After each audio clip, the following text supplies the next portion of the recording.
विज्ञानाच्या युगात आजही श्रद्धेचा विजय पाहायला मिळतो असं म्हटलं तर काही वावगं ठरणार नाही। अमरावती जिल्ह्यातील धामणगाव रेल्वे तालुक्यातील जळका फाटा येथे अशीच एक अंगावर शहारे आणणारी परंपरा पाहायला मिळाली, जिथे बैल नाही ना कोणती यंत्रसामुग्री, तरीही माणसांनी गच्च भरलेल्या 10 गाड्या आपोआप ओढल्या जातात।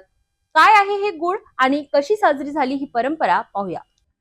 धामणगाव रेल्वे तालुक्यातील जळका येथे हनुमान जयंतीच्या निमित्ताने भक्तीचा महाकुंभ भरला होता। निमित्त होते अनेक वर्षाची परंपरा असलेल्या गाड्या ओढण्याच्या सोहळ्याचं। येथील आराध्य दैवत श्री लक्ष्मी माता आणि तेलंगा माता यांच्या साक्षीने हा थरार दरवर्षी रंगतो। या सोहळ्याचं मुख्य आकर्षण म्हणजे 10 पेक्षा जास्त बंडी गाड्या एकमेकांना साकडीने जोडल्या जातात। प्रत्येक गाडीवर 25 ते 30 भाविक स्वार असतात। विशेष म्हणजे या गाड्यांना ओढण्यासाठी बैल नसतात।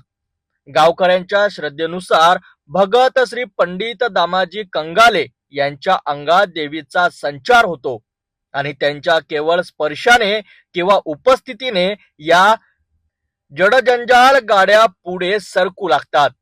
पिढ्यानपिढ्या चालत असलेली ही परंपरा पाहण्यासाठी राज्याच्या कानाकोपऱ्यातून हजारो भाविक येथे गर्दी करतात। आध्यात्मिक एकता आणि ग्रामविकासाचा संदेश देणारा हा सोहळा यंदाही मोठ्या उत्साहात आणि शांततेत पार पडला।